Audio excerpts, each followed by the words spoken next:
శంకరం శంకరాచార్యం కేశవం బాదరాయణం సూత్రభాష్యకృతౌ వందే భగవంతౌ పునః పునః హరలీలావతారాయ శంకరాయ పరౌజసే కైవల్యకలనాకల్ప తరవే గురవే నమః.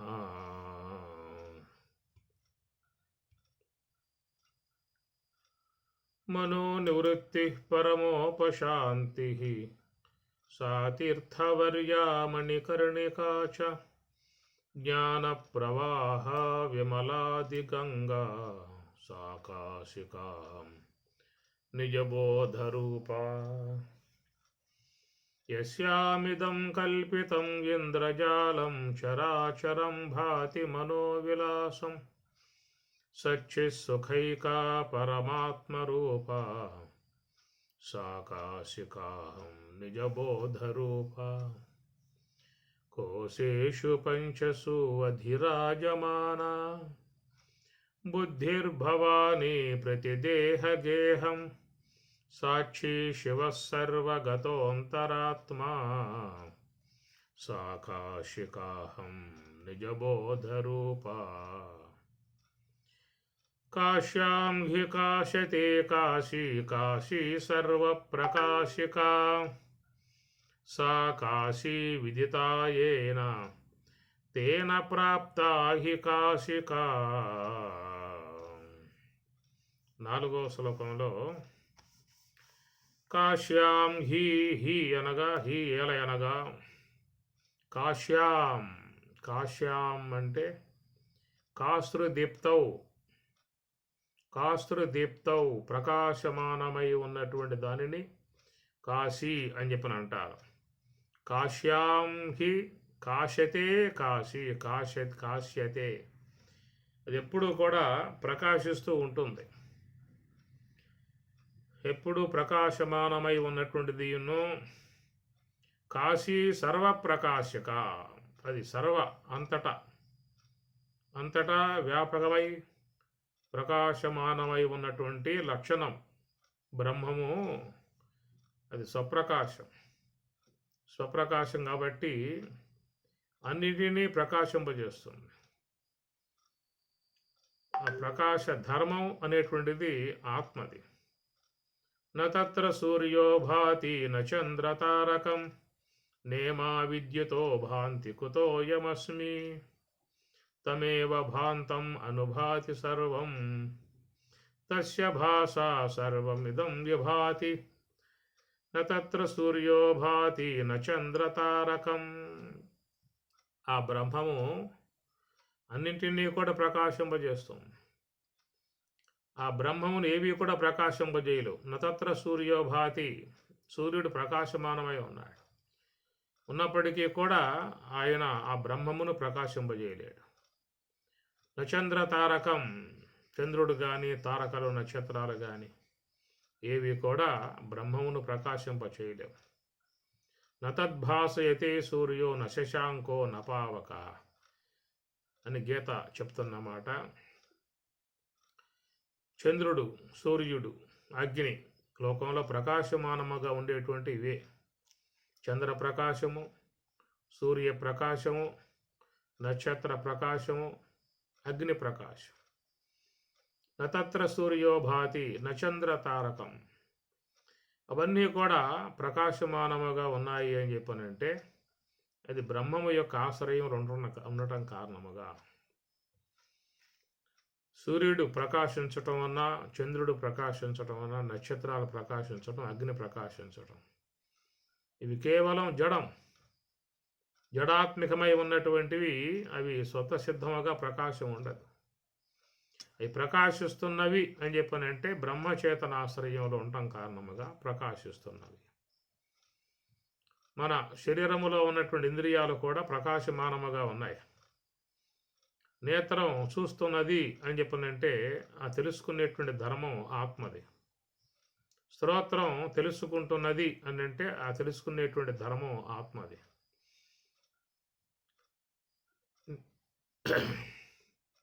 శ్రోత్రస్య శ్రోత్రః చక్షుషః చక్షుః అతిముచ్ఛధీరాః అని కేనోపనిషత్తులో వస్తుంది. శ్రోత్రానికి శ్రోత్రముగా, నేత్రానికి నేత్రముగా, ఘ్రాణమునకు ఘ్రాణముగా, జిహ్వకు జిహ్వగా అని చెప్పని అంటారు.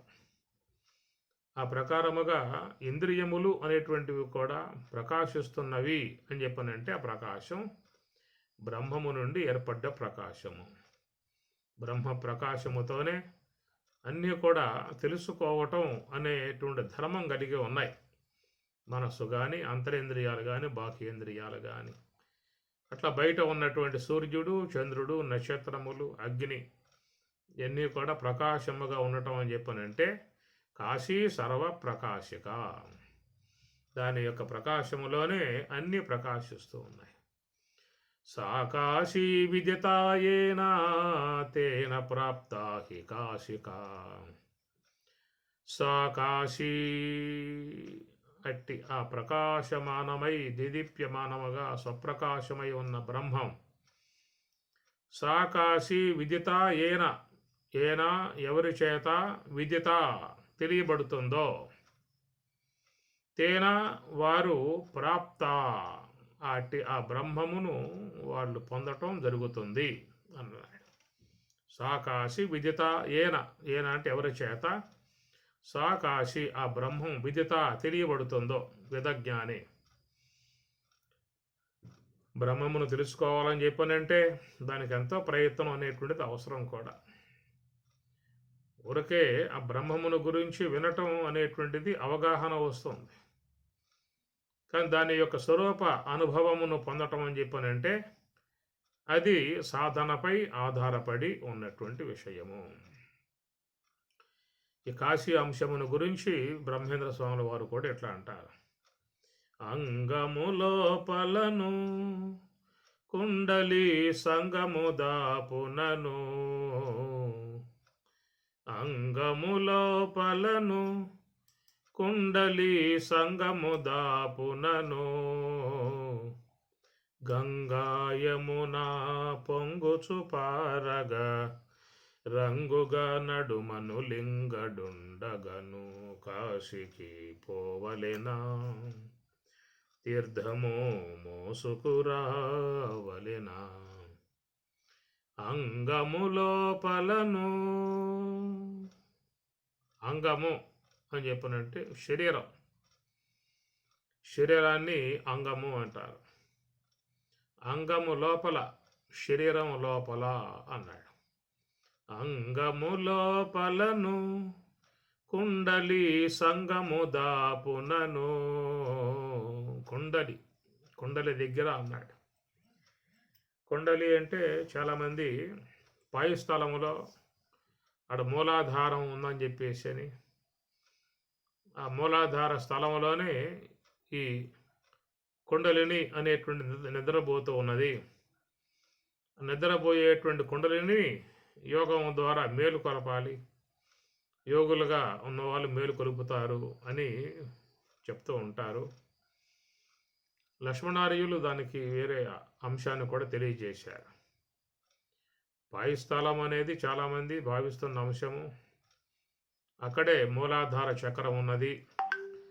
ఆ మూలాధార చక్రం ఉన్నటువంటి స్థలమునందే ఈ కుండలిని అనేటువంటిది ఉన్నది అని చెప్పాను. మూలాధార చక్ర సమీపములో ఉంటుంది కుండలిని అని.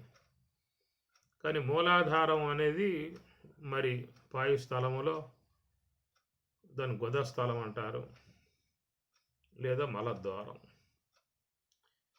అక్కడ ఉన్నటువంటిది మూలాధారము అని, అక్కడే వినాయక స్వామి ఉన్నారని, అక్కడే కుండలిని అనేటువంటిది కూడా నిద్రిస్తూ ఉన్నది. యోగములో ఉన్నవాళ్ళు మూలాధారం అందున్నటువంటి కుండలిని వాళ్ళు లేపుతారు, దాన్ని పైకి తీసుకొస్తారని చెప్పిన మాటలు మనకి వినపడుతూ ఉన్నాయి.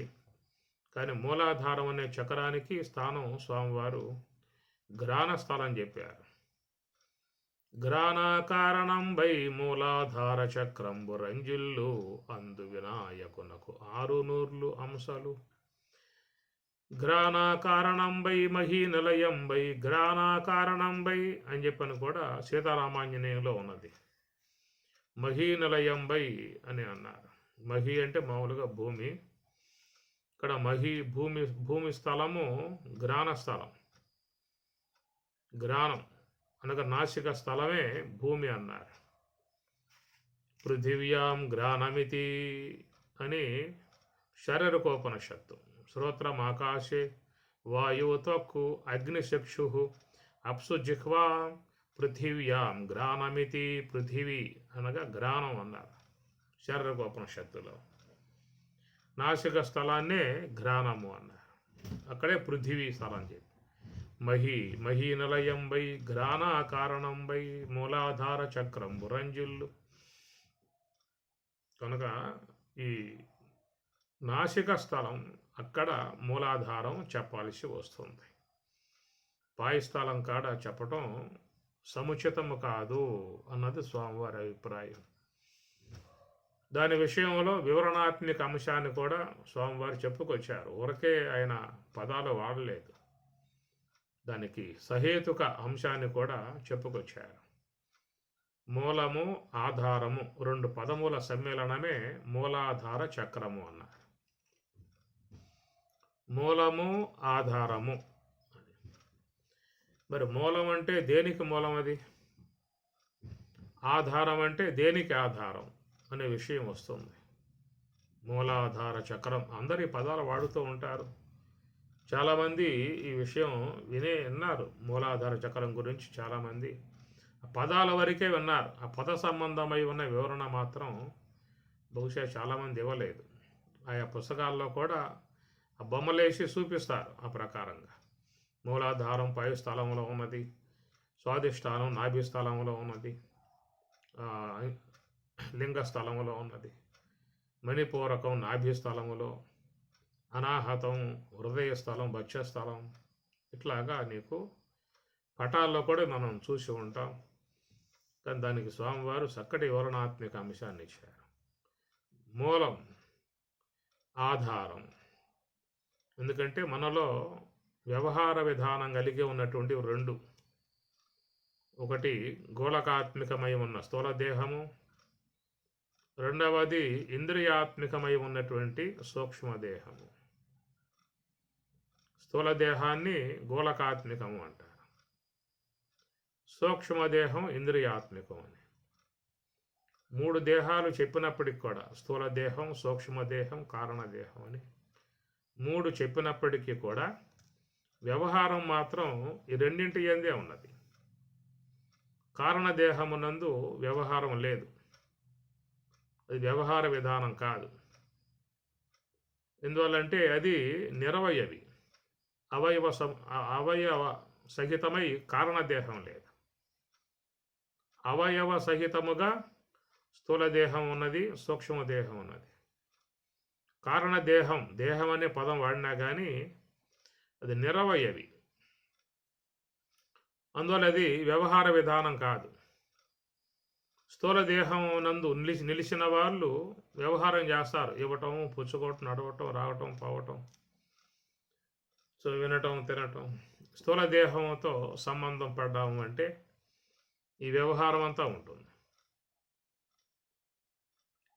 ఒకవేళ స్థూల దేహంతో సంబంధం లేక సూక్ష్మదేహముతో సంబంధం ఉన్నప్పుడు అక్కడ కూడా మీకు రావటం, పోవటం, ఇవ్వటం, పుచ్చుకోవటం, మాట్లాడటం, వినటం, తినటం ఆడ ఉంటుంది. కేవలం సూక్ష్మదేహంతో మాత్రమే సంబంధం ఉన్నటువంటిది దాని స్వప్నం. ఆడ స్థూల దేహంతో సంబంధం లేదు. స్థూల దేహం అది రాలిపోయింది, అది జడమై పడిపోయింది. కానీ సూక్ష్మదేహంతో అక్కడ సంబంధం పడి ఉన్నాం కాబట్టి దాంతో సంబంధం మనకు ఉంది కాబట్టి అక్కడ దానికి అవయవ సహితం, అవయవి. సూక్ష్మదేహం అంటే అవయవి, అవయవములు ఉన్నాయి. జ్ఞానేంద్రియములు, కర్మేంద్రియములు, అంతరేంద్రియములు ఇవన్నీ కూడా సూక్ష్మదేహం యొక్క అవయవాలు. కనుక అవయవాలతో అక్కడ కూడా మరి ఇవ్వటం, పుచ్చుకోవటం, తినటం, మాట్లాడటం ఎన్ని ఉంటాయి. అదే సూక్ష్మదేహం, ఇంద్రియాత్మిక సూక్ష్మదేహం గోళకాత్మిక స్థూల దేహంతో సంబంధం పడ్డప్పుడే ఈ దేహం, స్థూల దేహం పనిచేసే అవకాశం ఉన్నది. సూక్ష్మదేహం స్థూల దేహంతో సంబంధం పడకపోతే మాత్రం మనకి ఈ వ్యావహారిక సంబంధ కదలికలు ఉండే అవకాశం లేదు. ఈ పంచభూతాత్మిక లోకము యొక్క అనుభవం కలిగే అవకాశం లేదు. ఈ పంచభూతాత్మిక భౌతిక ప్రపంచంతో మనకి అనుబంధం రావాలని చెప్పనంటే స్థూల దేహంతో కలవాల్సిందే. కేవలం సూక్ష్మ దేహంతో మాత్రమే ఉండి ఈ బాహ్య లోకముతో సంబంధం పడతాము అంటే కుదిరే వ్యవహారం కాదు. ఎందుకంటే ఇదంతా పృథివీ సంబంధ విధానం కాబట్టి ఈ పృథివీ సంబంధమై ఉన్నటువంటి స్థూల దేహం దాంతో సంబంధం పడితేనే నీకు ఈ పృథివీ మండలముతో అనుబంధం అనేటువంటిది ఏర్పడుతుంది. కనుక ఈ స్థూల దేహంతో సంబంధం లేకుండా ఉండుట అనేటువంటిది ఒకటి స్వప్నావస్థ అనేది వస్తుంది. కనుక స్వప్నలోకం అనేబడేది ఎందుకు కలుగుతుందయా అని చెప్పనంటే సూక్ష్మదేహం స్థూల దేహం లాగా అవయవ సహితమై ఉన్నది కాబట్టి అక్కడ మరి మరొక లోక విధానం ఏర్పడుతూ ఉన్నది. మరొక లోక విధానం అంటే స్వప్నలోకం, దివ్యలోకం. ఇది కేవలం ఒక ఆకాశాంశములో చేరి ఉన్నటువంటి అంశం. అది స్వప్నలోకము ఆకాశమునందు చేరి ఉన్నటువంటి అంశం అది. కాబట్టి అక్కడ మరి ఈ సంస్కారములతో ఉత్పన్నమైనటువంటి అదొక లోకం, స్వప్నలోకం. ఆ స్వప్నలోకంలోనే చాలామంది మాకు దర్శనమయ్యింది అంటూ ఉంటారు. మా దాయాదులు దర్శనమయ్యారు, అట్లా దేవతా దర్శనమయ్యింది, దివ్య అనుభవాలు పొందాము అని ఇట్లాగా మామూలుగా చెప్తూ ఉంటారు. అది ఒక సూక్ష్మదేహములుగా ఉన్నటువంటి ఆ లోకం అనేటువంటిదిగా ఒకవేళ భావించుకోవచ్చు. కనుక సూక్ష్మదేహముతో ఉన్నటువంటి వారు అక్కడే ఉన్న దర్శనం ఇచ్చే విధానాలు ఉంటాయేమనేది. కనుక అది ఒక సూక్ష్మలోకం అనగా ఆకాశాంశంలో చేరి ఉన్న సూక్ష్మలోకం. ఇది పృథ్వీ సంబంధముతో చేరి ఉన్నటువంటి బాహ్యలోకం. దీంతో అనుబంధం కావాలని చెప్పనంటే మాత్రం తప్పనిసరిగా లోన ఉన్న సూక్ష్మదేహం ఈ పార్థివ దేహంతో సంబంధం పడితేనే ఈ బయట ఉన్నటువంటి శబ్ద, స్పర్శ, రూప, రసగంధాది విషయాలు కానీ, వ్యక్తులు కానీ అనేకటువంటి వాటితో సంబంధం పడే విధానం ఏర్పడుతుంది ఈ స్థూల దేహముతో సంబంధం పడ్డప్పుడు మాత్రమే. కాబట్టి ఈ ప్రకారంగా రెండు లోకములు, ఒకటేమో సూక్ష్మ లోకం, అది స్వప్న సంబంధమైన లోకం. స్థూల లోకం ఈ పృథివీ సంబంధమై ఉన్నటువంటి పార్థివ లోకం. ఈ రెండింటి యందు వ్యవహారం ఉండటం కారణం ఏంటంటే స్థూల దేహం గోళకాత్మికము, సూక్ష్మదేహం ఇంద్రియాత్మికం కావటం కారణముగా రెండింటి యందు వ్యవహారం ఉన్నది. కారణదేహం దగ్గర ఏ వ్యవహారం ఉండదు. కారణదేహం నందుకు పోతే వ్యవహారం ఉండదు. అదే మనం మహాకారణంతో సంబంధం పడ్డా కానీ వ్యవహారం పోతుంది. ఎందువల్ల మహాకారణం కూడా అవయవరహితం. అది పంచీకరణ అనే అంశము స్థూల దేహం, సూక్ష్మదేహం దగ్గరే వస్తుంది. కారణదేహం కాడ కారణదేహ పంచీకరణం అనేది లేదు. అట్లా మహాకారణం కాడ కూడా మహాకారణ పంచీకరణం అనేది లేదు. కాబట్టి అవయవరహితము అని చెప్పి అన్నప్పుడు కారణదేహము, అట్లా మహాకారణము, అట్లనే ప్రత్యేగాత్మ, ఇవన్నీ నిర్వయవి, అవయవాలు లేవు. కాబట్టి ఏంటంటే ఇప్పుడు మనం ఈ జాగ్రత్త అవస్థ నుంచి స్వప్నావస్థ నుంచి కొంచెం పైకి వెళ్ళాము అంటే వెళుతూ ఉండగానే మనకి వ్యవహారం అంతా కూడా సమస్య పోతుంది. స్థూల దేహం నుండి దాటి సూక్ష్మదేహంలో పోగానే కొంత వ్యవహారం సన్నగిలుతుంది. సూక్ష్మదేహము నుండి కారణదేహంలో అడుగు పెడుతూ ఉండగా పూర్తి వ్యవహారం అంతయు కూడా సన్నగిల్లిపోతుంది, ఉండదిక. అట్లా మనం రోజువారీగా స్థూలదేహం దాటి సూక్ష్మలోకానికి, సూక్ష్మదేహం వద్దకి, సూక్ష్మదేహాన్ని కూడా దాటి కారణదేహంలోకి ఈ విధంగా ప్రయాణం చేసి వ్యవహారం లేని స్థితిని మనం సాధించుకుంటున్నాం. ఆ వ్యవహారం లేని స్థితికి పోవటం కారణంగా అక్కడ ఏమవుతుందంటే మీకు మరి ఆత్మానందం చక్కగా భాషించే అవకాశం ఉన్నది. ఎందుకంటే వ్యవహారం లేదు కదా, ఇంద్రియ వ్యాపారం లేదు, గోలక వ్యవహారం లేదు. నిరావరణం అంటే ఎన్ని ఆవరణాలే, జ్ఞానేంద్రియ, కర్మేంద్రియ, అంతరేంద్రియ, ఎన్ని ఆవరణాలే. ఈ ఆవరణాలు ఉండటం కారణంగా మనం జాగ్రత్త అవస్థలో ఆత్మానందం కోసంగా అలమటిస్తూ ఉన్నాం, పరితపిస్తూ ఉన్నాం. కాబట్టి ఆనందం దూరం అయింది జాగ్రత్త అవస్థలో.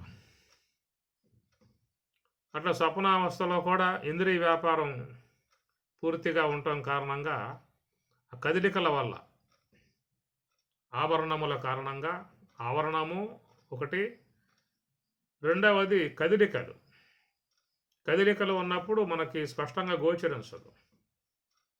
ఇప్పుడు మన ముఖబింబమైనా కానీ చూడాలని చెప్పంటే మీకు ఆ జలంలో చూడండి, నిశ్చలంగా ఆ జలం ఉంటేనే నీ ముఖబింబం శుద్ధంగా గోచరించే అవకాశం ఉంది.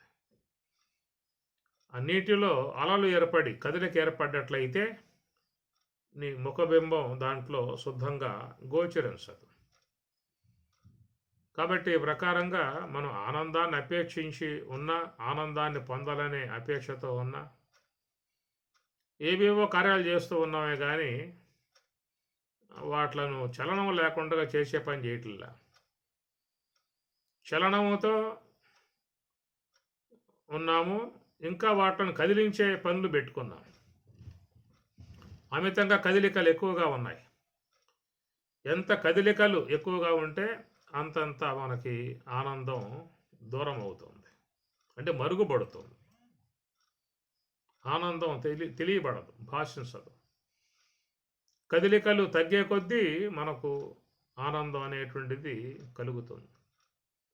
మనం చూడండి, ఒకసారి ప్రశాంతంగా కూర్చున్నాము అంటే చాలా ఆనందం ఏర్పడుతుంది. అదే బాగా వేగం, ఇంద్రియములతో వేగం, దేహముతో వేగం, ఇవన్నీ ఉన్నట్లయితే మనస్సులో ఒక అశాంతి, బాధ, కొరత, వేదన ఇవన్నీ కూడా మనసులో చోటు చేసుకుంటాయి. అది గమనించవచ్చు ఎవరైనా. కొంచెం నిశ్చలంగా అండి, ప్రశాంతంగా ఉండండి, ఏకాంతంగా ప్రశాంతంగా ఉండండి. అప్పుడు మీకు ఎంత మనస్సు హాయిగా ఉంటుందో, ఎంత ఆనందంగా ఉంటుందో కూడా గమనించవచ్చు. కాబట్టి ఈ ప్రకారంగా ఈ కదలికలు అనేటువంటివి నీ యొక్క ఆనందానికి ఆవరణములు అని మనం చెప్పుకోవాలి. కనుక ఈ కదలికలు జాగ్రత్త అవస్థలోనూ ఎక్కువగానే ఉన్నాయి, స్వప్నావస్థలో కూడా ఎక్కువగా ఉండటం కారణంగా మనం జాగ్రత్తల యందు ఆనందం కోసం పరుగులు తీస్తూ ఉన్నాం. అలమటిస్తూ ఉన్నాడు, పరుగులు తీస్తూ ఉన్నాడు. ఆనందం ఎట్లా వస్తుంది? ఒక పక్క కదలికలు చేస్తూ ఉన్నారు, తర్వాత ఆనందం మరుగై అలమటిస్తూ ఉన్నారు. యోగ వాసిష్టంలో చిత్తోపాఖ్యానం అని ఒకటి వస్తుంది. యోగ వాసిష్టంలో చిత్తోపాఖ్యానం ఒకటి, చాలా ఉన్నాయి ఉపాఖ్యానాలు. లీలోపాఖ్యానం, ఐందవోపాఖ్యానం, దాంట్లో ఒకటి చిత్తోపాఖ్యానం. ఒకడు తన వీపి తానే బాదుకుంటూ ఉంటాడు, బాదుకుని పరుగులు చేస్తాడు, గోతుల్లో పడుతూ ఉంటాడు, ముళ్ళ కంపల్లో పడుతూ ఉంటాడు, నానా బాధలు పడుతూ ఉన్నాడు. మరలా వాడి ఈపి వాడే బాదుకుంటాడు, ఎవరో కొట్టారని చెప్పనే భయంతో పరుగులు తీసి మళ్ళీ గోతుల్లో పడతాడు, ముళ్ళ కంపల్లో పడతాడు. మీకు ఈ విషయాన్ని యోగ వాసిష్టంలో వశిష్ఠ భగవానుల వారు చిత్తోపాఖ్యానం అని చెప్తాడు. అట్లాగా మనం మన యొక్క ఇంద్రియాలని కదలికలతో మనమే చేసుకుంటూ ఉన్నాము. దుఃఖానికి గురై నాకు ఈ దుఃఖం వాళ్ళ వల్ల వచ్చింది, వీళ్ళ వల్ల వచ్చింది, వాళ్ళు కలగజేసి వీళ్ళు కలగజేశారు, నాకు ఆనందం లేకుండా చేస్తున్నారు అని అంటూ ఉంటాం. ఆనందం లేకుండా చేస్తున్నారు అనేది ముఖ్యంగా ఏంటంటే ఈ కదలికలు అనేటువంటివి విపరీతంగా ఉన్నప్పుడు నీకు ఆనందం అనేది మరుగవుతుంది. ఇక మనసులో ఉండేటువంటివి అశాంతి.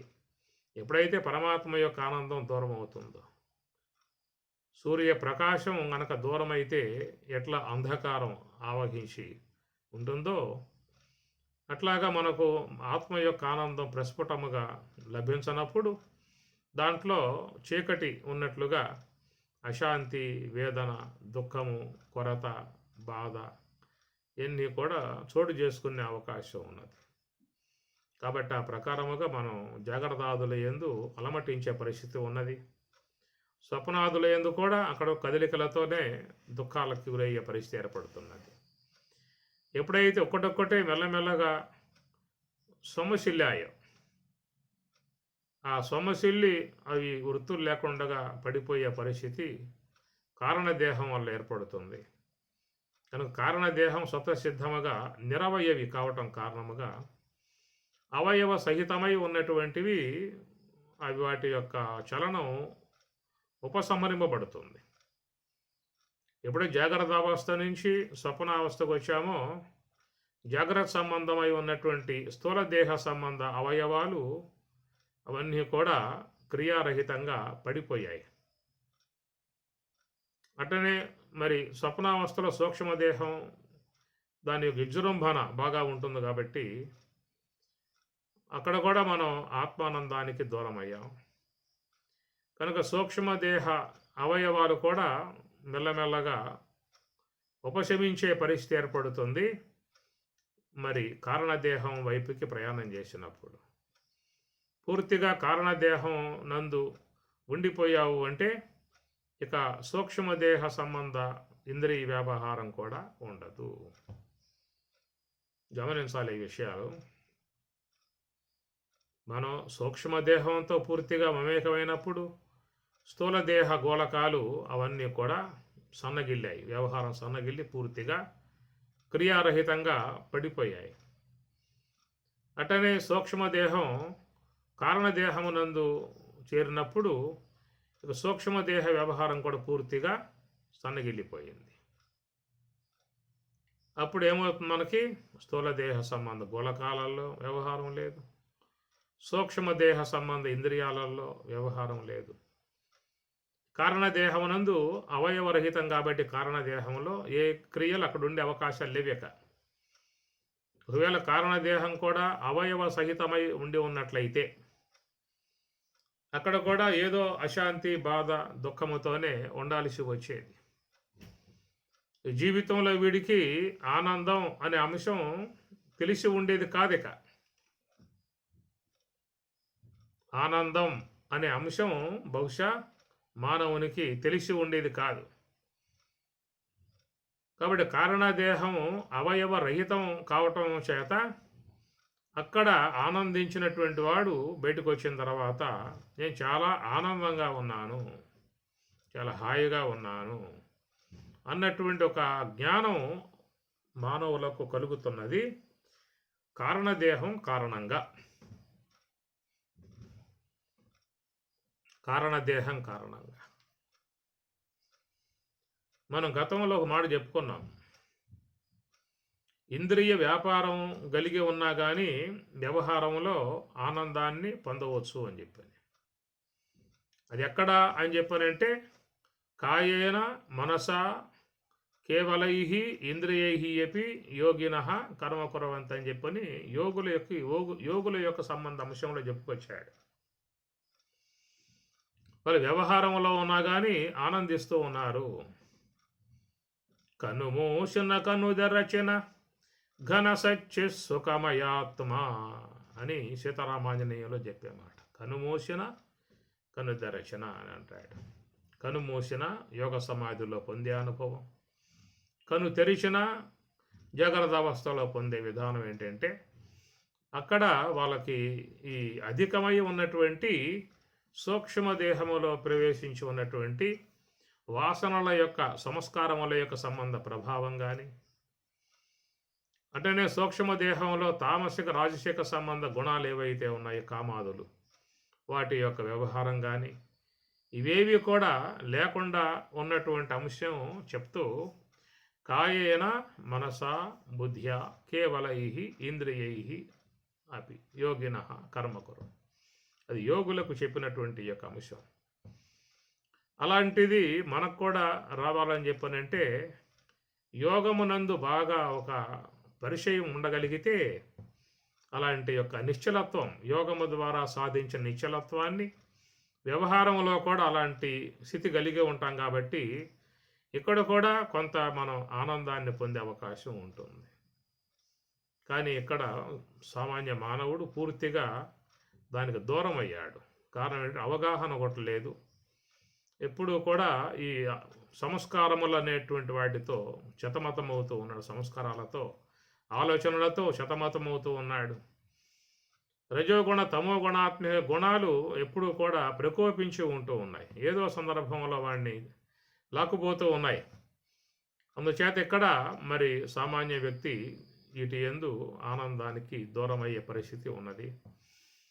కనుక అందరూ కూడా ఆనందించే స్థితి ఎక్కడ ఉన్నది అని చెప్పనంటే మరి స్థూలదేహ సంబంధ గోళకాలు ఉపశమించి, సూక్ష్మదేహ సంబంధ ఇంద్రియాలు ఉపశమించి ఉన్నటువంటిది ప్రతి ఒక్కరూ కూడా కారణదేహం ద్వారా సాధించుకోవటం అవుతుంది. కారణదేహము ద్వారా సాధించుకోవటం అవుతుంది. కారణదేహం కూడా అవయవ సహితమై ఉన్నట్లయితే ఇక ఆనందం అనేటువంటి విధానం వీడికి ఏ కోశాన తెలిసే అవకాశాలు లేవు. ఎందుకంటే యోగ సమాధిని పొందినటువంటి వారికి అవగతం అవుతుంది. అక్కడ దాకా పోగలిగే స్థితి లోకంలో సామాన్యులకు లేదు. కాబట్టి వీళ్ళ పరిధి ఏమిటంటే ఇటు స్థూలదేహం, సూక్ష్మదేహం, కారణదేహం వైపుకే ప్రయాణం చేసేటువంటి విధానం అందరికీ ఉన్నది లోకంలో. ప్రతి ఒక్కరూ కూడా పగలల్లా మూడింటితో వ్యవహారం చేసుకుంటారు. రాత్రంతా కూడా వాటి నుంచి ఎడబడే ప్రయత్నం చేయటం అవుతుంది. రాత్రి సమయం అనేది ఆ యొక్క స్థూలదేహ సంబంధ గోళకాలు కానీ, సూక్ష్మదేహ సంబంధ ఇంద్రియాలు కానీ వాటి నుండి విడబడే ప్రయత్నం ఒక రాత్రి సమయంలో మాత్రమే కలుగుతుంది. కనుక నిద్ర అనేటువంటి ఉపకరణం, నిద్ర అనేటువంటి సాధనాంశం, ఇది ఒక సాధనాంశం. ఇంద్రియములను ఉపశమింపజేసుకోవటానికి నిద్ర అనేది ఒక సాధనాంశం. దాన్ని అవలంబించి స్థూలదేహ గోళకాలని ఉపశమింపజేసుకుంటూ ఉన్నాడు. సూక్ష్మదేహ ఇంద్రియాలని తత్సంబంధ వాసనలు, వాటి సంబంధ ఆలోచనలు, వాటిని కూడా ఉపశమింపజేసుకోవటానికి నిద్ర అనే ఉపకరణం వాడికి సాధనాంశమై ఉన్నది. కనుక దాన్ని ఆసరాగా చేసుకుని కారణదేహం నందు వాళ్ళు చేరి అక్కడ ఆనందించే పరిస్థితి ఏర్పడుతుంది. ఇది అందరికీ లోకంలో ఏర్పడే విధానం. ఎత్ర సుప్తో నకంచన కామం కామయతే నకంచన తత్ సుషుప్తం సుషుప్తస్థాన ఏకీభూత ప్రజ్ఞానఘన ఆనందమయ ఆనందభుక్కు చేతోముఖ ప్రాజ్ఞ తృతీయపాద. ఆనందభుక్ అనే పదాలు మరి ఉపనిషత్కారులు వాడుతూ ఉన్నారు. ఇది అందరికీ కూడా అనుభవంలోకి వచ్చిన అంశమే. తర్వాత 4వ పాదములో చెప్పేటువంటి నాంతః ప్రజ్ఞం న బహిష్ప్రజ్ఞం నో భయతః ప్రజ్ఞం న ప్రజ్ఞాన ఘనం న ప్రజ్ఞం నా ప్రజ్ఞం అదృష్టం అవ్యవహార్యం అగ్రాహ్యం అలక్షణం అచింత్యం ఏకాత్మ ప్రత్యయసారం ప్రపంచ ఉపశమం శాంతం శివం అద్వైతం చతుర్థం మన్యంతే స ఆత్మ సవిజ్ఞేయ. ఇది మహాకారణ నందు చెప్తున్నటువంటి అంశం. అది ఇదేమో కారణదేహమునందు చెప్పే అంశం. ఎత్ర సుప్తోన కంచన కామం కామయతేన కంచన తత్ సుషుప్తం సుషుప్తస్థాన ఏకీభూత. కాబట్టి ఇక్కడ మనం అనగా ఎలాంటి సాధన లేకుండా, ఎలాంటి ఆధ్యాత్మికం లేకుండా, గురు ఉపదేశం లేకుండా, గురు బోధ లేకుండా, సర్వసాధారణంగా ఉన్నటువంటి మానవ సముదాయం అంతా కూడా మరి ఆనందించటానికి గల చక్కటి సాధనాంశము నిద్ర అనేటువంటిది. దాని ద్వారా కారణదేహాన్ని పొంది అక్కడ ఈ చలనాలని అనగా ఆవరణాలు, ఎన్ని ఆవరణాలే, సూక్ష్మదేహ సంబంధ ఆవరణాలు, ఈ స్థూలదేహ సంబంధ ఆవరణాలు, స్థూలదేహమునందు గోళకములు, వాటి సంబంధ విషయాలు, శబ్ద స్పర్శ రూపరస గంధాది విషయాలు, అట సూక్ష్మదేహ సంబంధ ఇంద్రియాలు, ఇవన్నీ కూడా ఆవరణములు కాగా వాటి కారణంగా మరి జాగ్రత్త అవస్థలో పొందలేని ఆనందం, స్వప్నావస్థలో పొందలేని ఆనందం, ఇవి ఉపశమించటం కారణముగా కారణదేహమునందు పొందుతూ ఉన్నారు. ఆ కారణదేహంలోకి పోవటానికి గల అవకాశం ఎట్లా వచ్చింది అంటే నిద్ర అనేటువంటి ఒక సాధనాంశము. ఆ సాధనాంశాన్ని అవలంబించినటువంటి వారే గాఢ నిద్ర అనేది ఏర్పడ్డప్పుడు దాని ద్వారా వాళ్ళు సుషుప్తి యందు ఆవరణం లేకుండగా, అనగా ఇంద్రియ చలనం లేకుండగా, ఆవరణం లేకుండగానే మాట కంటే ఇంద్రియ చలనం లేనటువంటి విధానములో వాళ్ళు ప్రశాంతముగా ఆనందాన్ని అనుభవించే విధానం ఏర్పడుతుంది. అయితే యోగులకు ఇప్పుడు చెప్పుకున్న 4వ స్థానంలో నా అంతఃప్రజ్ఞం నా బహిష్ప్రజ్ఞం అనేటువంటి విధానంలో మహాత్ములు ఈ యొక్క మహాకారణాన్ని ఆశ్రయించి వాళ్ళు ఇంద్రియ చలనం లేకుండా చేసుకునేది వాళ్ళు చేస్తూ ఉన్నారు. వాళ్ళు యోగులు అని అంటాం. నివృత్తి మార్గం అనే మాట వాడాం. నివృత్తి మార్గము అనే పదము నిద్ర అనేటువంటి దాని వైపు కూడా కొంత ఆ పదం మనం వాడుకోవడం జరుగుతుంది. నివృత్తి అంటే వృత్తి రహితం. స్థూలదేహ సంబంధ గోళక వ్యవహారం కానీ, సూక్ష్మదేహ సంబంధ ఇంద్రియ వ్యాపారం కానీ, ఈ మెల్లమెల్లగా సన్నగిల్లి ఉపశమించి సుషుప్తి స్థాయిలో పోయినప్పుడు ఇప్పుడు ఏ ఆవరణం లేకపోవటం, అనగా ఇంద్రియ వ్యాపారం లేకపోవటం అనేటువంటి నివృత్తి అనేటువంటి పదం అక్కడ కూడా మనకి అన్వయమయ్యే విధానం ఉన్నది. అయితే ఇక్కడ మనకి నివృత్తి అనేటువంటిది యోగులు చేస్తున్న పని అన్నమాట. వాళ్ళు మహాకారణాన్ని కారణంగా చేసుకున్నారు, సాధనాంశముగా చేసుకున్నారు. మనం నిద్ర అనేటువంటి అంశాన్ని సాధనాంశముగా చేసుకున్నాం. నిద్రను సాధనాంశముగా చేసుకున్న వాళ్ళు పొందేదేమో సుషుప్తి, మహాకారణాన్ని సాధనాంశముగా చేసుకున్నటువంటి వాళ్ళేమో యోగ సమాధి. కాబట్టి ఇక్కడ మరి ఈ మహాకారణము హంస అన్నాం కదా, ఘ్రాణస్థలం, కారణదేహస్థలం, నేత్రస్థలం, అగ్నిస్థలం. మహాకారణం ఉన్నటువంటిది ఘ్రాణస్థలం. కాబట్టి ఆ ఘ్రాణమునందు ఈ శ్వాసను ఆలంబనంగా చేసుకొని మహాకారణాన్ని కారణంగా చేసుకొని మరి లోపలికి ప్రయాణం చేసినప్పుడు ఇక్కడ కూడా ఏమవుతుందంటే స్థూలదేహ గోళకాలు ఇక్కడ జడమవుతున్నాయి, సూక్ష్మదేహ ఇంద్రియాలు ఇక్కడ జడమవుతున్నాయి. అట్లా జడమైనప్పుడు ఆ మహాకారణం అనేటువంటి దాని ఆశ్రయ కారణంగా మనం ఆత్మ నిరావరణమై ఉన్నటువంటి ఆత్మానుభవాన్ని పొందగలుగుతూ ఉన్నాం. కాబట్టి ఈ మార్గంలో పోయిన వాళ్ళు నిరావరణమై ఉన్నటువంటి, నిరావరణము అంటే ఆడ కారణదేహం కూడా లేదేక. మనం కారణదేహం దాకా పోతున్నాం కదా. ఈ మార్గంలో ప్రయాణం చేసేవాళ్ళు హంస యొక్క ఆశ్రయంలో ధ్యానం అనే దాంట్లో మహాకారణాన్ని ఊతగా చేసుకొని ప్రయాణం చేసేటువంటి వారికి ఈ కారణదేహం అనేటువంటిది కూడా పూర్తిగా పోతుంది. నిరావరణం అనే మాట అక్కడ మనకు పూర్ణంగా అన్వయం అవుతుంది. సుషుప్తి అవస్థలో నిరావరణం అనే మాట ఇంద్రియముల వరికి మాత్రమే వాడుకోవడం జరుగుతుంది.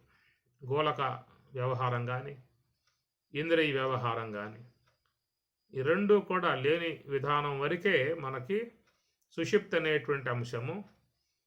ఇక్కడ మహాకారణం దాని విషయంలో వచ్చినప్పుడు స్థూలదేహ గోళకములు జడం కావటం, సూక్ష్మదేహ ఇంద్రియాలు జడం కావటం, స్వరూప జ్ఞానం కలగటం వల్ల అనాదిగా ఉన్నటువంటి కారణదేహంగా పిలువబడేటువంటి అజ్ఞానం పూర్తిగా తొలగింపజేయబడ్డం.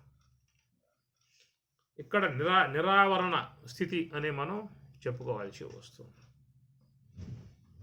కనుక ఇది ఒక సాధకులు గట్టి ప్రయత్నంతో సాధించుకోవాల్సి ఉంటుంది. ఎందుకంటే ఈ మార్గంలో పోయి ఆత్మానందాన్ని పొందే అలవాటు మనకు లేదు. నిద్ర అనేటువంటి దాన్ని ఊతగా చేసుకొని సాధనంగా చేసుకొని దాని ద్వారా స్థూల దేహం నుండి సూక్ష్మదేహం నుండి దాటి కారణదేహం దాకా పోయేటువంటి విధానం అందరికీ కూడా ఒక స్వతసిద్ధముగా ఏర్పడి ఉన్నటువంటి అంశం ఇది. అందువల్ల ఈ మార్గంలో పోవటానికి ఎవరూ కూడా ప్రయాసపడాల్సిన అవసరం లేదు.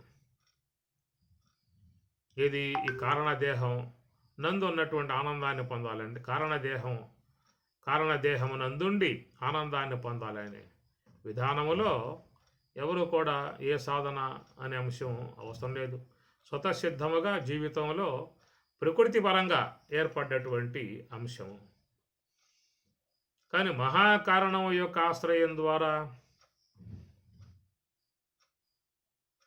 నిరావరణమై ఉన్నటువంటి దానికి పోవాలని చెప్పనంటే ఇది ఇక్కడ ప్రయత్నము ప్రయాస చేరి ఉన్నది. ఇది మనం అవలంబించినటువంటి మార్గం, మనం కోరి ప్రయాణం చేస్తున్న మార్గం, మనం ఇష్టపడి ప్రయాణాన్ని పెట్టుకున్న మార్గం ఇది. అదో ప్రకృతి పరంగా స్వతసిద్ధముగా స్వాభావికంగా వచ్చేసింది కాబట్టి దాని విషయంలో ఎవరూ కూడా శ్రమపడాల్సిన అవసరం లేదు. సుషుప్తి యొక్క మార్గంలో వ్యాపార రహితముగా ఇంద్రియ చలనం లేకుండా ఉన్నటువంటి ఆ స్థితిని పొందడానికి ఎవరు కూడా ప్రయత్నం చేయాల్సిన అంశం కాదు. ఈ మహాకారణం యొక్క విధానంలో మాత్రమే ఒక ప్రయత్నము అనేటువంటి అంశం. ఇది మనకు ప్రయాసతో చేరి ఉన్న అంశం.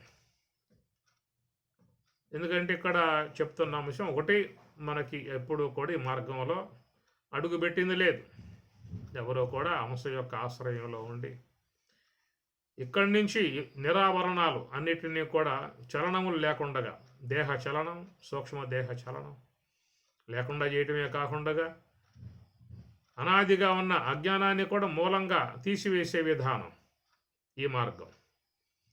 కాబట్టి ఈ మార్గాన్ని జీవితంలో ఏనాడు కూడా అనుష్ఠించిన విధానం లేదు. కాబట్టి మనకిది కొత్తగా ఉన్నటువంటి మార్గము, కొత్తగా ఏర్పడ్డ మార్గము. ఇది గురోపదేశము, దాన్నే బ్రహ్మోపదేశము.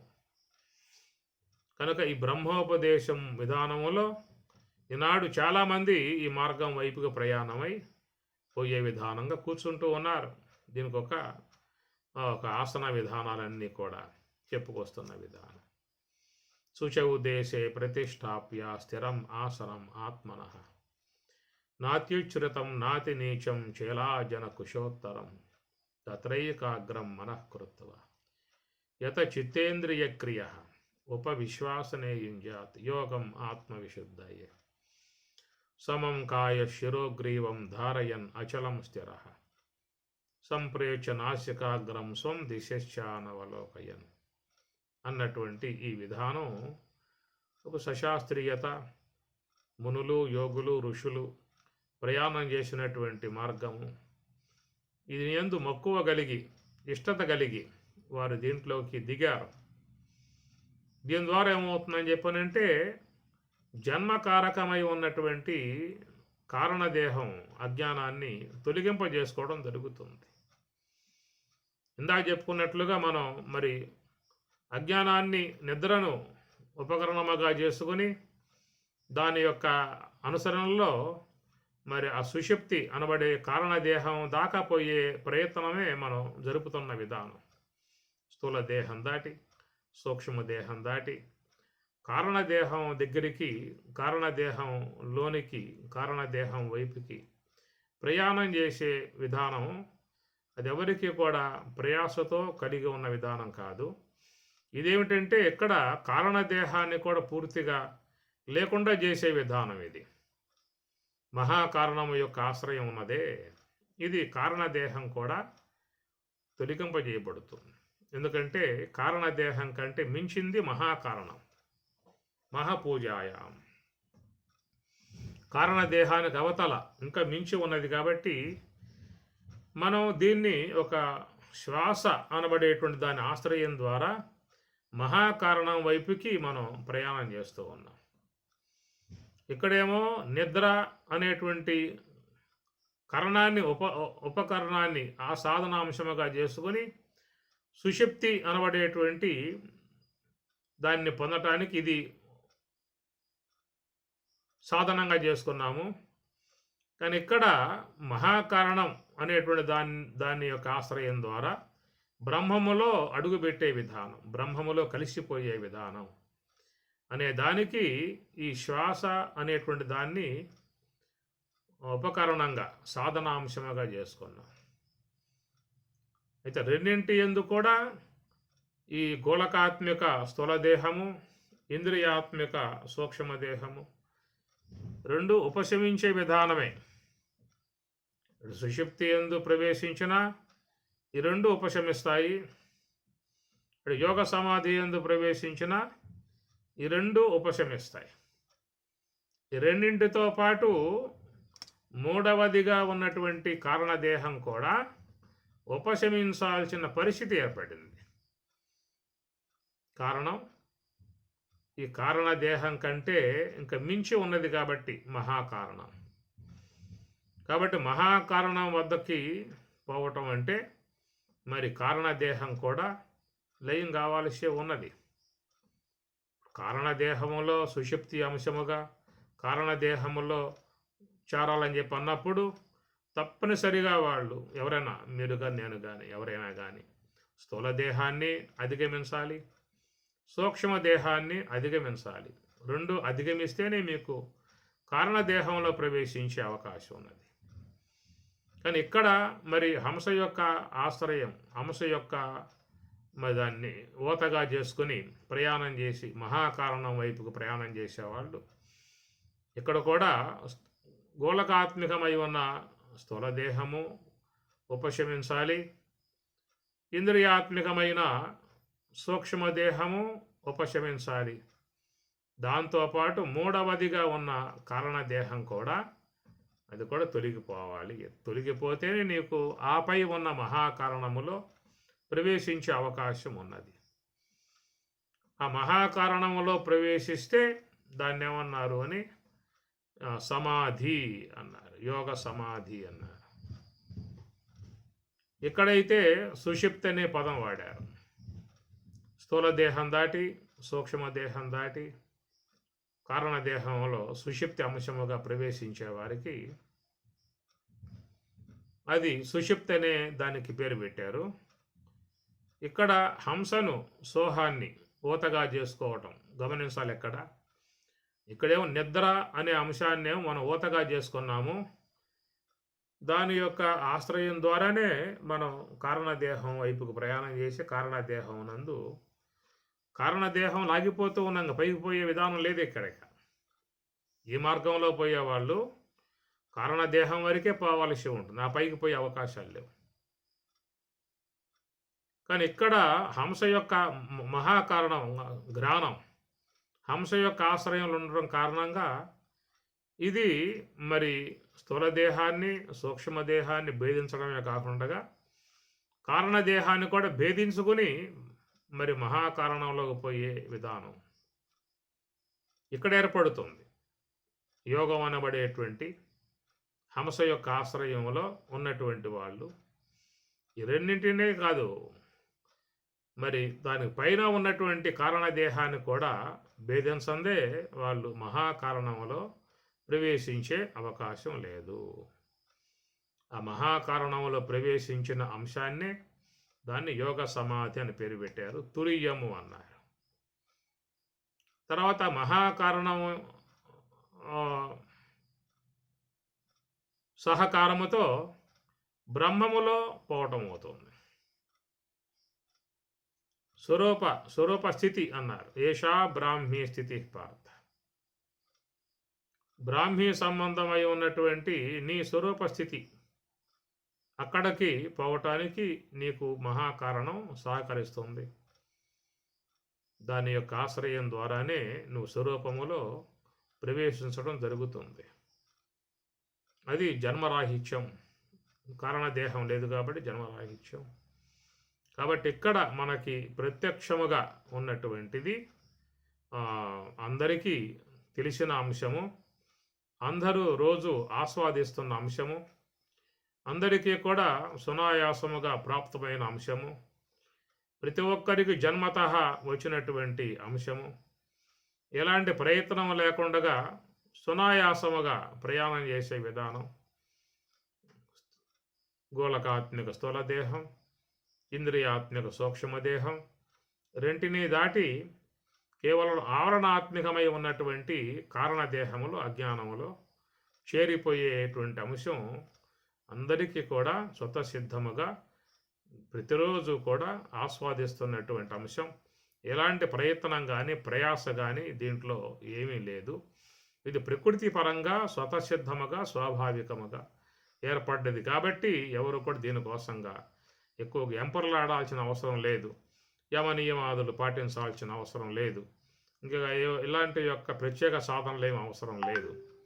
కానీ స్వరూప స్థితి పొందేటువంటి విషయంలో మాత్రమే అక్కడ మనం మరి ఇక్కడ సుషుప్తి అనగా అజ్ఞానాన్ని ఆశ్రయించినట్లుగా అక్కడ మనం మహాకారణాన్ని ఆశ్రయించాలి. ఈ కారణదేహముగు అజ్ఞానములో చేరటానికి మనం చెప్పుకున్నాం. ఇప్పుడు అది నిద్ర అనే ఉపకరణాన్ని ఆసరాగా చేసుకుని ఇక్కడికి పోతున్నాం. అక్కడ మహాకారణములో శ్వాస అనే దాన్ని ఉపకరణంగా చేసుకొని మహాకారణంలో పోతున్నాం. నువ్వు ఇటు పోయినా స్థూలదేహ గోళకాత్మిక స్థూలదేహం అది జడం కావాలి, ఇంద్రియాత్మిక సూక్ష్మదేహం ఇది జడం కావాలి. ఈ రెండు కనుక జడమైతే ఇక మహాకారణం కారణదేహం కంటే పైన ఉన్న భాగం కాబట్టి కారణదేహం కూడా లయం కావాల్సిన పరిస్థితి ఏర్పడుతుంది. ఎందువల్ల ఏర్పడుతుందంటే స్థూలదేహము తొలగిపోయింది, సూక్ష్మదేహము ఉపశమించింది.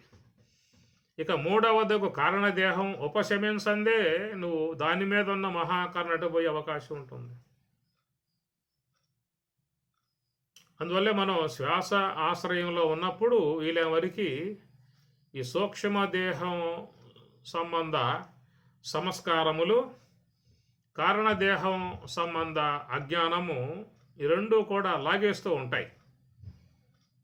శ్వాస గమనికలో ఉండి మహాకారణం ఆశ్రయించి మహాకారణ ఆశ్రయం ద్వారా స్వరూప స్థితిని పొందటానికై ఉన్నటువంటి ప్రయత్నంలో ఉన్నటువంటి వారిని ఈ సూక్ష్మదేహంలో చేరి ఉన్న సంస్కారములు, కారణదేహం యొక్క సంబంధ అవిద్య అజ్ఞానం ఈ రెండు కూడా వాడిని లాగి పడేస్తూ ఉంటాయి. అనగా మనం శ్వాస ఆశ్రయంకి పోగానే ఎమ్మటే ఆలోచనలన్నా వస్తాయి, లేదా నిద్ర అన్నా వస్తుంది. ఈ ఆలోచనలు ఏమిటంటే సూక్ష్మదేహంలో చేరి ఉన్న సంస్కారాలు. నిద్ర అనేదేమో కారణదేహం అజ్ఞానం యొక్క సంబంధమై ఉన్నటువంటిది. ఈ రెండు కూడా చాలా బలముగా ఉన్నటువంటివి అన్నమాట. కాబట్టి వాటి బలం ముందు సాధకుడు ప్రయత్నం నిలబట్టం లేదు. చాలామంది ఈ యొక్క విధానంలో మరి బాధపడుతున్న పరిస్థితి. కాబట్టి ఇక్కడ మనం చెప్పుకున్నటువంటి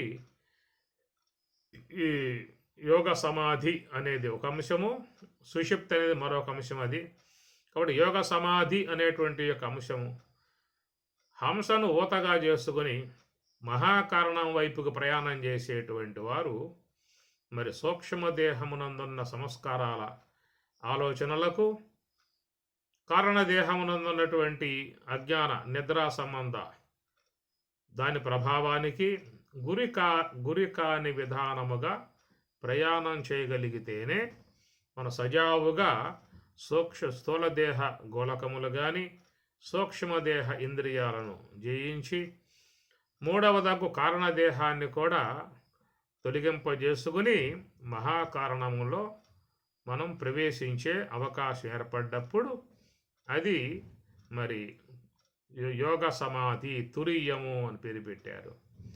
ఆ మహాకారణం కూడా తొలగిపోగలిగితే అప్పుడు శుద్ధ బ్రహ్మం ఉంటుంది. కాబట్టి అది మరి నిర్వికల్ప సమాధి అని అక్కడ వచ్చే పదాలు రెండు కూడా, సవికల్ప సమాధి, నిర్వికల్ప సమాధి, సబీజ సమాధి, నిర్బీజ సమాధి, సవిశేష సమాధి, నిర్విశేష సమాధి అనే పదాలు అక్కడ వాడబడతాయి. సరే, ఏతావత్ విషయం మనం గ్రహించుకున్నట్లయితే నువ్వు సుషుప్తి యొక్క సంబంధమై ఉన్న ఆనందాన్ని పొందాలన్నా స్థూలదేహ గోళకాలు, సూక్ష్మదేహ ఇంద్రియాలను ఉపశమించుకొని ఉండగలిగితేనే మరి ఆ యొక్క నిరవయవి అయినటువంటి కారణదేహమునందు ఆత్మానందాన్ని పొందగలిగే పరిస్థితి. అటనే మరి స్వరూప అనుభవముగా చెప్పేటువంటి యోగ సమాధి అనుభవాన్ని పొందాలన్నా గోళకాత్మిక స్థూలదేహము, ఇంద్రియాత్మిక సూక్ష్మదేహం రెండూ కూడా ఉపశమింపగలిగితే ఇక్కడ కారణదేహం కూడా దాటి మహాకారణం ద్వారా ఆత్మానందాన్ని పొందే అవకాశం ఇక్కడ పూర్ణంగా ఏర్పడుతుంది. నిరావరణం ఇక్కడ సుషుప్తి సవావరణం, ఆవరణ సహితం, అది నిరావరణం చెప్పుకోవాలి ఇక్కడ. కాబట్టి మహాకారణం వైపు పోగానే మనకి మూడు కూడా ఉపశమిస్తాయి. కాబట్టి ఆడ పూర్ణముగా ఆనందాన్ని పొందే అవకాశం ఏర్పడుతుంది. ఈ ప్రకారముగా లోపలికి పోవటం అనేటువంటి అంశము ఇక్కడ సామాన్యులుగా ఉన్న వాళ్ళకి వర్తిస్తుంది, అక్కడ మరి మహాత్ములు యోగులుగా ఉన్న వాళ్ళకి వర్తిస్తుంది. వీరైనా ఈ రెండింటిని తొలగించుకోవాలి, వీళ్ళైనా రెండు తొలగించుకోవాలి. ఆవరణ రహితమైతేనే ఆత్మానందం అనేది భాషించే అవకాశం ఏర్పడుతుంది. వీళ్ళేమో అజ్ఞానాన్ని అనగా నిద్రాంశమును సాధనాంశముగా గ్రహించి వీళ్ళు ప్రయాణం చేస్తూ ఉన్నారు. వీళ్ళేమో శ్వాసను సాధనాంశముగా తీసుకొని వీళ్ళు ప్రయాణం చేస్తూ ఉన్నారు.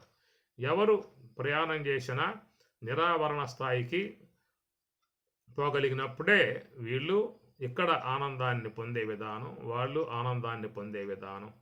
వాళ్ళు పొందే ఆనందం నిరావరణమై ఉంటుంది, వీళ్ళు పొందే ఆనందం కొంత ఇంద్రియ వ్యాపారం లేకపోయినా అజ్ఞానావరణంలో అయినా ఆత్మానందాన్ని పొందే పరిస్థితి ఏర్పడుతుంది. దీనికోసంగా మనకి మాండిక్యంలో కూడా నాంతః ప్రజ్ఞం న బహిష్ప్రజ్ఞం నో భయతః ప్రజ్ఞం న ప్రజ్ఞాన ఘనం న ప్రజ్ఞం నా ప్రజ్ఞం అదృష్టం అవ్యవహార్యం అగ్రాహ్యం అలక్షణం అచింత్యం ఏకాత్మ ప్రత్యయసారం ప్రపంచ ఉపశమం శాంతం శివం అద్వైతం చతుర్థం మన్యంతి. చతుర్థం అంటే నాలుగవ అని చెప్పి అర్థం అన్నమాట.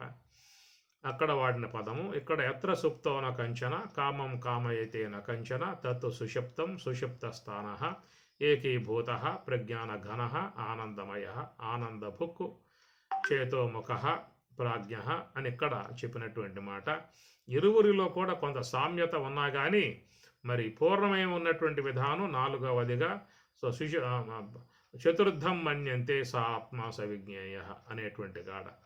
ఈ ప్రకారముగా ఉన్నటువంటి ఆత్మ యొక్క ప్రకాశము, ఆత్మ యొక్క ఆనందము విదితాయేనా ఎవరు గుర్తించగలుగుతారో తేన ప్రాప్తాహి, తేన వారి చేతనే ప్రాప్తాహి అనే మాట చెప్తూ ఉన్నారు. దీని అంశాన్ని మళ్ళీ కొంత భాగం రేపు చూద్దాం. ఓం సహనా భవతు సహనౌ భునక్తు సహ వీర్యం కరవావహై తేజస్వినావధీతమస్తు మా విద్విషావహై. ఓం శాంతి శాంతి శాంతి. హరి ఓం తత్సతు. శ్రీ గురుభ్యో నమ. హరి